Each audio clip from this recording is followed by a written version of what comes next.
Hello everyone, this is Direwolf20 and welcome to episode 23 of Direwolf20's Let's Play series. I'm messing around with some barrels here.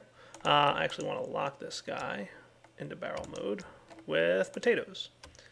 There we go. Now you can be locked and now I can get my potatoes out. Thank you ever so kindly. I would like to start adding potatoes to my farm here. I might need to sneak underground in bat mode to handle that. My tree farm is working great. There's just one thing I want to mention. Do not replicate the build that I did last episode using version 1.2 or earlier of the Direwolf20 pack. You're welcome to do it in 1.03 and higher, though. It should be fine.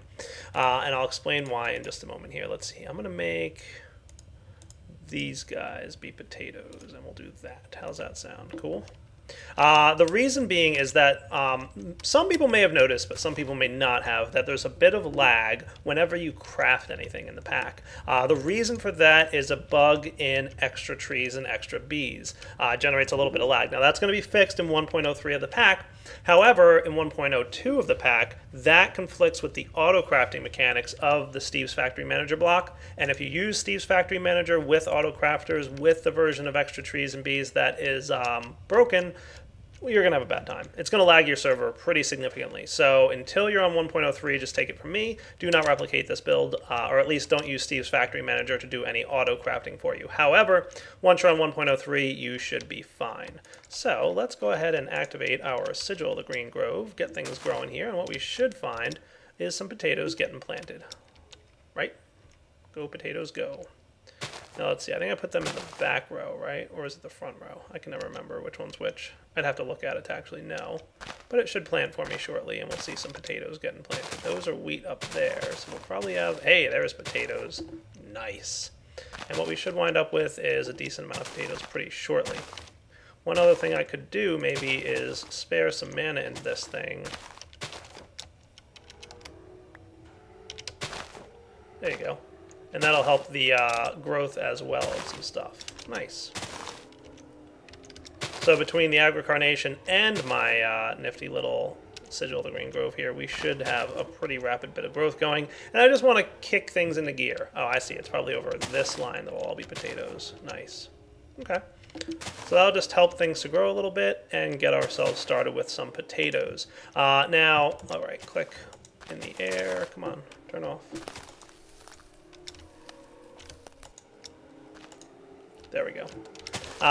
What I want to do this episode is kick into gear a little bit more power. We've got some basic power gen going on by way of a little bit of combustion burning, a little bit of lava generation, that kind of thing.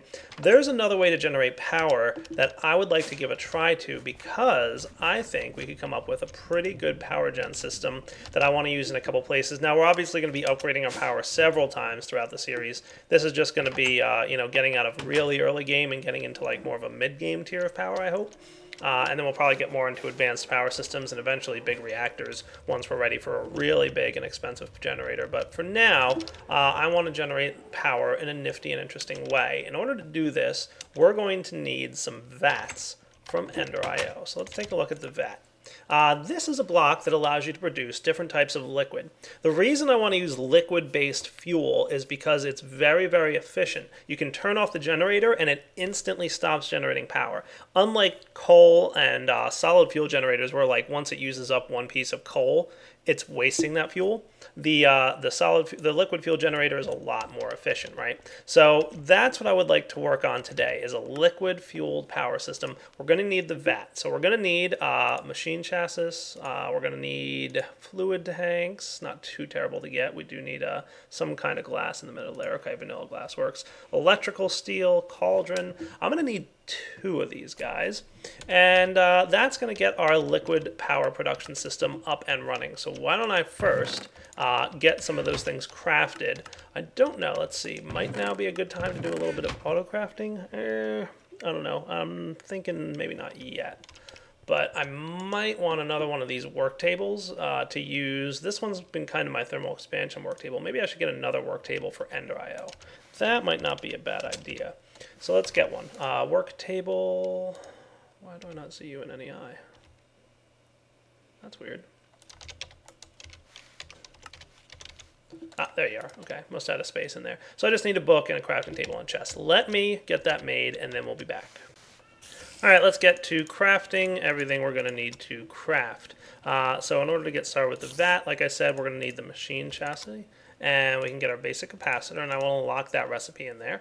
And then I'm also going to lock this recipe in there, just because that'll be nice to have. Did I not throw these in? There we go. Cool. We're going to lock this one, and I might even want to make a few more bars and lock that one in there. That should be good. That'll just make it easier for me going through the motions of crafting stuff, right? So we can get that in. I don't need to lock him. Fluid tanks, those shouldn't be too bad to make, but I need a little bit of glass, which might have quite clear glass, I think, was on the list of glass I could use. So can do that. Nice. I'm gonna need 2 vats or 2 fluid tanks per vat. So you know what? Since I'm making 2 vats, why don't I go through the process of making everything I need here? There we go. I don't need any more of that. I do need another one of you. Ooh, wow, burning through iron like you wouldn't believe. I need to go mining again. You know what I think? I think I'm gonna have to make a mining machine soon. That's probably on the table. So 2 of these, and that should be enough for the vat now. Nice. That's good. So I've got 2 vats. Cool. Now what am I going to have to put in my vats? Well, I'm going to need a few things. Let's see. It's nighttime, so the first thing I want to do, sleep through the night. Then I'm going to need some kind of food source. So if we take a look at what the vat can make, there's actually quite a few liquids from Ender.io that you can get made by the vat. There's rocket fuel, fire water, nutrient distillation, hooch. Hooch is actually what I'm after at the moment. So let's take a look at the recipe for hooch. You're going to need sugar. You're always going to need sugar no matter what. But then you can use almost any kind of food source that you can grow. Not almost, but a good amount of them. Poisonous potatoes being the best. Potatoes being the second best. Hey, I just planted potatoes. But you can also use apples, which we're getting from our tree farm. Seeds, which aren't too hot. And you can also use wheat if you want. I think that's in there as well. There it is, wheat. Cool. So that's the first step, and that's what we're going to be making in our first vat. And I'm going to do this downstairs because I already have an aqueous accumulator down there. And sneaky creepers. There you go. See you later. So let's go first with potatoes. Well, I don't have potatoes growing yet, so I'm going to use apples. There we go. Get a stack of apples for me. I've also got a stack of sugar. Now, I don't have a sugarcane farm yet. That's the only thing I don't have a ton of resource-wise yet. So we're going to want to shy away from, or we're going to want to get a sugarcane farm going soon. But let's get this thing rolling. So the other thing I'm going to need probably is this chest. We're going to need some energy conduits for the time being, and I wouldn't mind some pressurized fluid conduits. I guess I don't have any, so let's see. Pressurized fluid conduits requires fused quartz. Okay, I can get some of that. I have a little bit of it, and I can get a little bit more. Looks like I'm going to have to head back to the nether and get some more good stuff. So alloy furnace, cook me up a bit more fused quartz. You know, I'm going to go ahead and just get 3 more of these. There we go. And you can go away.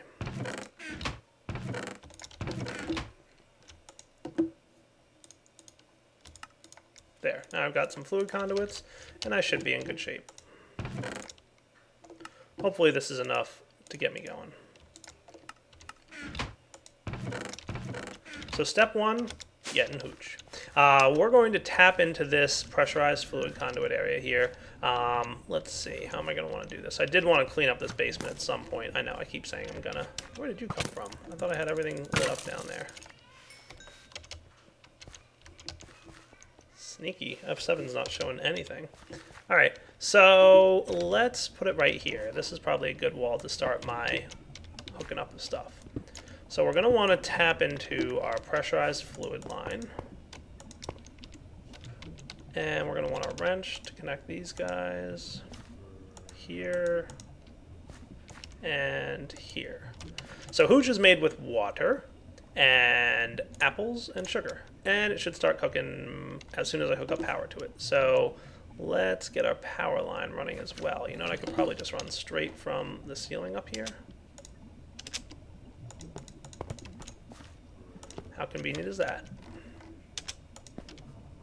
Ta-da! production. So we're generating a bunch of hooch here. It shouldn't take too long to cook up. Now with apples, I think we're going to make somewhere around, I think potatoes, which is the ×4, is a full bucket. So we're going to make just shy of a full bucket of hooch with this process here. So let's see what happens. In just a moment, we should see a little bit of hooch showing up. There we go, 8.875, yeah. So like I said, almost a full bucket's worth. When I switch this over to potatoes, which I will do at some point, we'll get a full bucket's worth per, okay? Now, next up, I'm debating how I want to do this. Do I want to have a buffer tank in between these two things? I'm thinking that might not be a terrible idea. And I want to try the tank from Ender.io, because I haven't really played with it too much.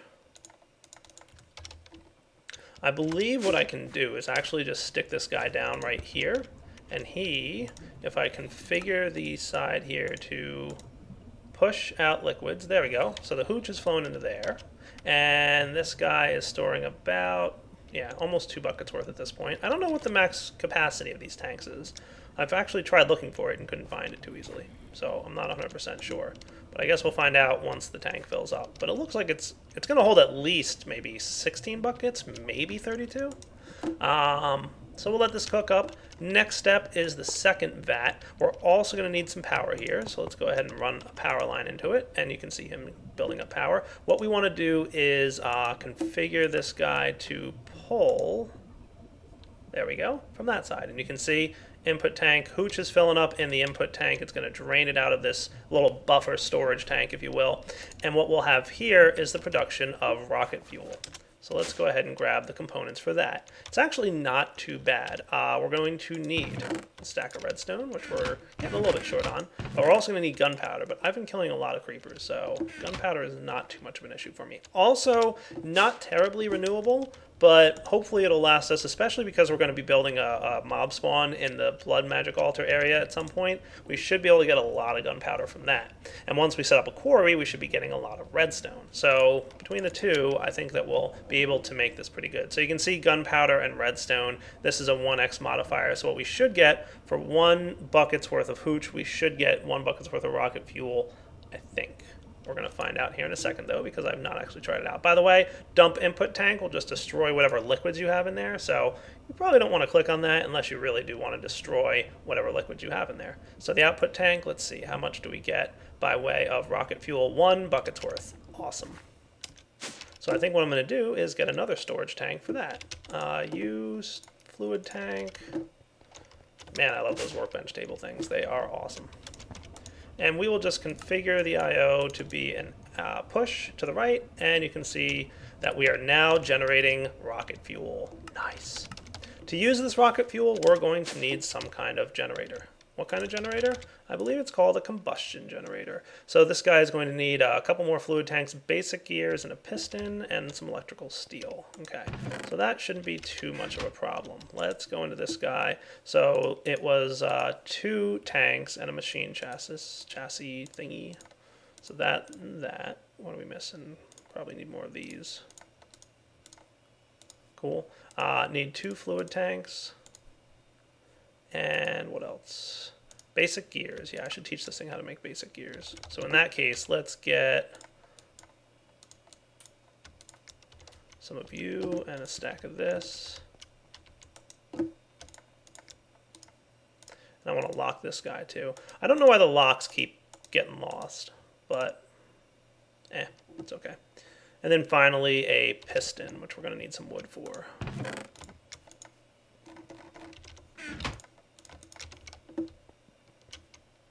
I believe there's redstone and iron in there already. So now I should have the ability to make a combustion generator. Awesome. Almost. What am I missing? Oh, I need 2 gears. Derp.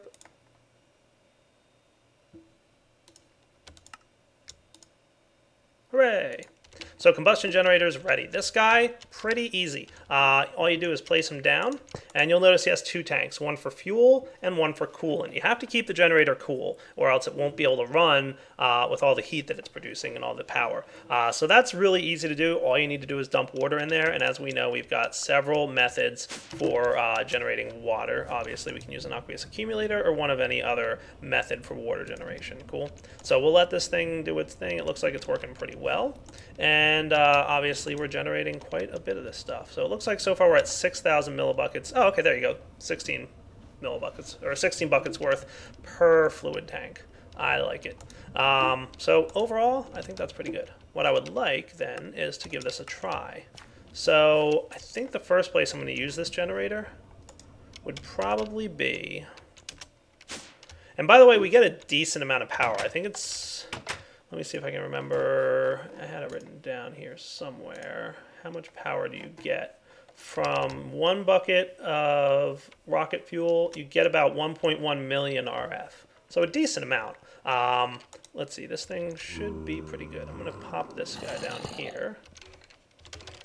Take care of any bad guys we've got that showed up in my tank. Get my altar nice and filled up. So we're going to want 1 bucket's worth of this, and let's just go grab a bucket of water real quick. This is only obviously a temporary solution. We're going to automate this at some point, but for now this will work. There we go, and we can see this thing running. So it's got the water sits inside this little reservoir area. I think it actually needs more, well actually 1 tick per millibuckets, 7 ticks per millibucket. So the rocket fuel doesn't really get used up that fast, right? And we can see the hardened energy cell here. It's not filling up, obviously, because it's immediately dumping all its energy into the machine upstairs, which is out of power at the moment. But if I were to, for example, disable this, you'd see it start filling up pretty quickly. What's cool is that I can quickly turn this thing off, and it'll automatically shut off. And you can see here it stopped generating power, and then I can pretty quickly and easily turn it back on, and you'll notice that it starts running again. Nice. Alright guys, so here's the basic plan for this area that I want to set up. Under the ground here, and probably even underneath this thing, I'm going to have to facade this guy, aren't I? That's under stairs. You know what, I'll put it, well, yeah, I'll put it here. How's that sound? That should be good. So let me get out of here. Out of this mess I got myself into. Hopefully that stuff retains its inventory, or I just wasted half a bucket of stuff, but I'll live. What was I doing? I was placing this generator right there, and oh good, it did retain it. You can see there's like, it's really hard to see because it's a light texture, but you can see like the red, that's like the internal buffer. That's why it, you know, that's how much is in there at the moment. So let's see. We'll probably just want something real simple. So right underneath here, we'll have the aqueous accumulator, like so, with some fluid ducts running into that guy. And then we can just do, I mean, we're not really under here ever, so it doesn't matter all that much. You can see I lit up down here because monsters were spawning. There we go, and water. Nice. So that'll allow things to run. Let me sneak my way out of here, courtesy of bat mode. And then that works. So now we've got all the water we could possibly want to keep this thing cool. Let's go get ourselves some rocket fuel.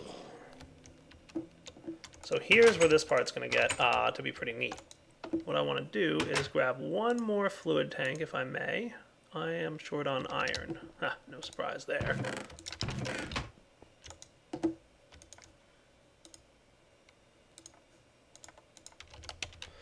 Pretty sure you can pick up these fluid tanks, like this one that's full, and do this, and then put a new one here. Haha. And then I can take this fluid tank,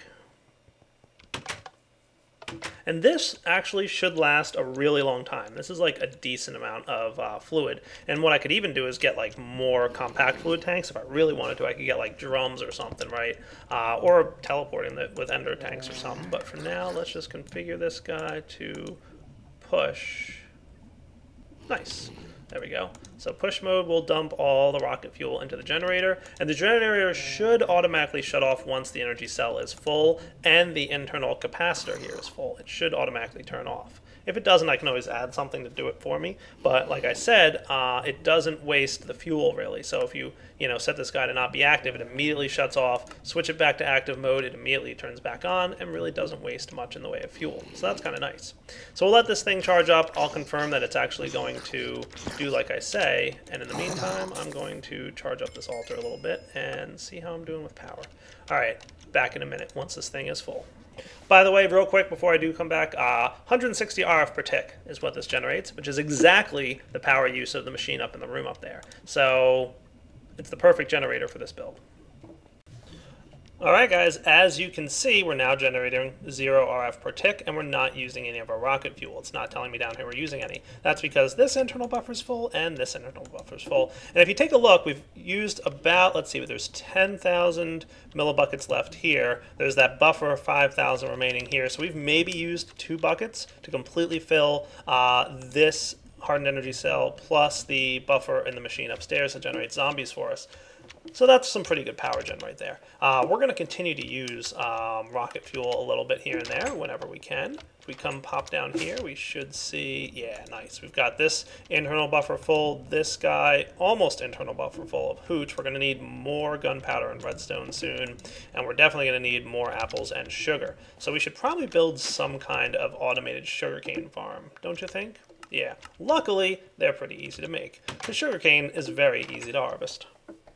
Alright guys, you remember the terrain smasher, right? We've used them in the past. So this is what I'm going to use basically to make a very simple and effective sugarcane farm. It's going to be pretty basic. It's really not going to be anything too fancy, but at the end of the day we'll have a ton of sugarcane, so works for me, right? All we're going to need is some sugarcane. We're going to need a bucket of water. We're going to need a little bit of dirt, and we're going to need the terrain smashers and a chest. So let's hook up that dirt there.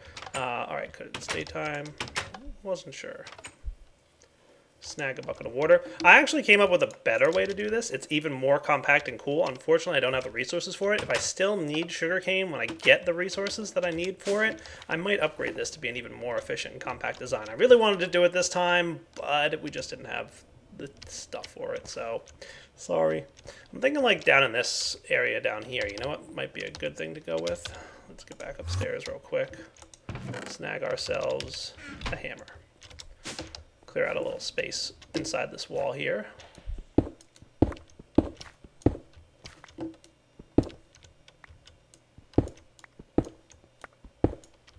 That'll do. Light that up. So right in the middle here, we'll have a bucket of water surrounded by some dirt. 1, 2, 3, 4.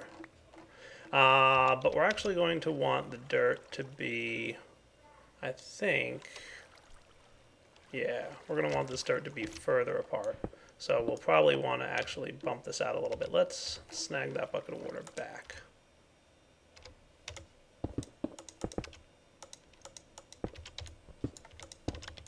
Yeah, I'm going to make this actually go 1 deeper.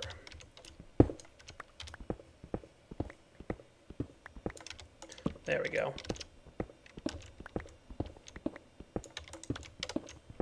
That looks right.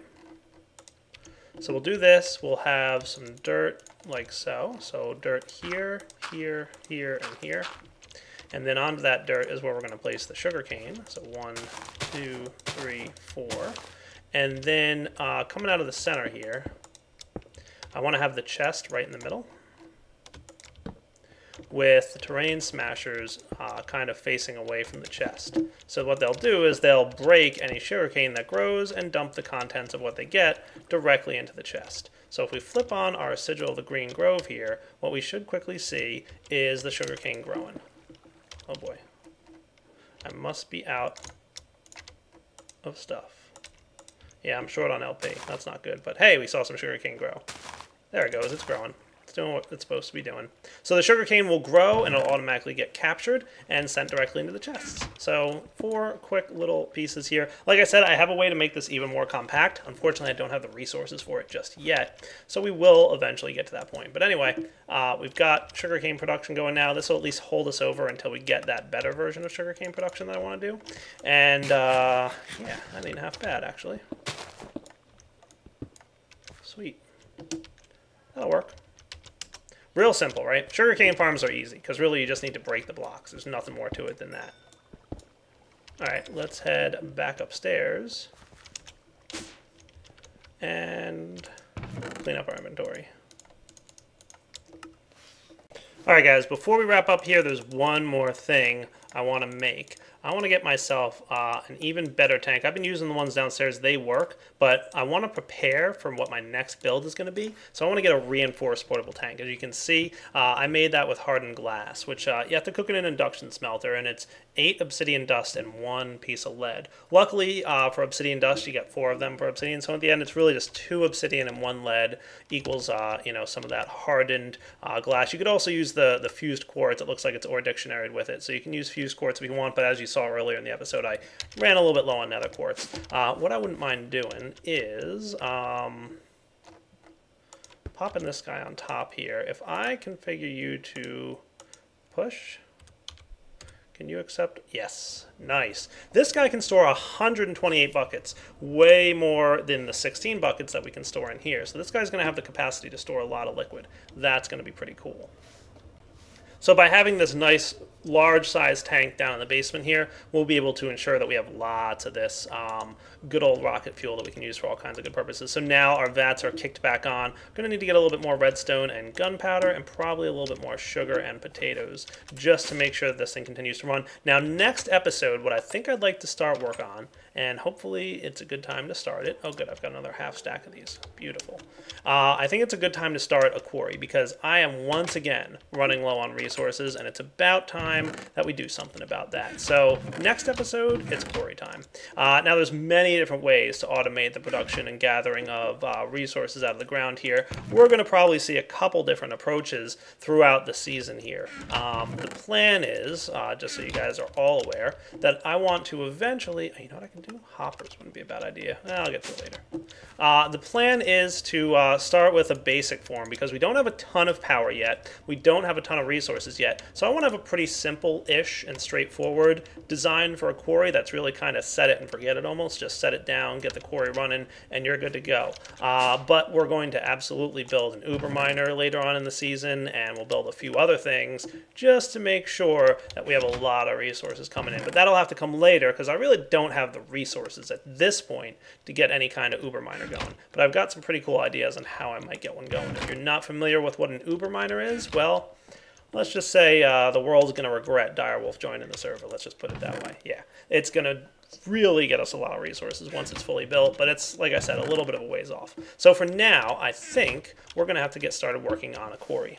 The quarry I've chosen to go with for my early game beginner's quarry is going to be the Ender quarry from Extra Utilities. Now there's going to be multiple parts to this build coming up next episode. We're going to need to get the Ender quarry, which is actually pretty expensive to get. We're going to need some diamonds, some obsidian. We're going to need a healthy amount of Ender pearls. And we're also going to need some of this cool stuff called magical wood. We're going to have to look at how we make that next episode though. One of the other things we're going to need is a way to mark out our quarry, and to do that we're going to need markers, which you need to a QED to go ahead and make, and QEDs themselves are pretty expensive. So we're going to need a few things. One of the main things I'm going to need right now is Ender pearls. So I'm going to go out hunting between this episode and next and start getting myself a happy and healthy amount of Ender pearls. All right. Whoa boy, look at me. I'm on top of my roof. Nice. Well, I have a good vantage point. Any Endermen out there? Cool. Yeah, so that's the plan, right? Lots of Ender pearls hunting between this episode and next. What I'll also do is... Oh, there we go. Speaking of Endermen, here you. Hey, where'd he go? Nice. One down, many to go. What I'll also do is probably just collect a few extra resources. I might need a few other things. Might go mining for a little bit. I do have my dire hammer on me, so that might not be a terrible idea. And we'll be back next episode to get started working on a quarry. Now, I'm going to want multiple components of this quarry. One, I want the quarry to be far enough away that I don't have this big hole near my base, because I kind of like to have, you know, nice terrain nearby. I don't want this giant hole nearby. I also need a way to automate transferring my rocket fuel to the quarry, because the quarry itself is going to need power. So we're going to need a power system out there, we're going to need to transfer rocket fuel out there, and we're going to have to transfer the items back to my main base. And I'd like to do that in kind of a fun and different way. I mean, like, I could always go with Tesseracts or something simple, but I think it might be fun to do something a little bit different this time around. So we're going to try and do something nifty. But for now, it's time to wrap up the episode. So next episode, quarry time. Hope you guys enjoyed checking out the rocket fuel and the other things that we're working on this episode. My tree farm does seem to be going well. Zombies are attacking me, so that's fun and exciting, but I really want ender pearls. I'm going to see about maybe even updating the ender at some point and what that might do for me, because I think that ender weapon increases ender pearl drops, but not as much as, for example, the looting 2 that I have on my sword. But might not be a bad idea to get looting on the ender, and that might actually be even better. So I just want to check on things down here. This has plenty of charcoal in it. Skeleton snuck down here to attack me. How am I doing for charcoal over here? Oh yeah, 7 stacks. We're definitely producing charcoal and wood, so that's good too. All right, Direwolf20 signing off. Hope you guys enjoyed the episode. Take it easy.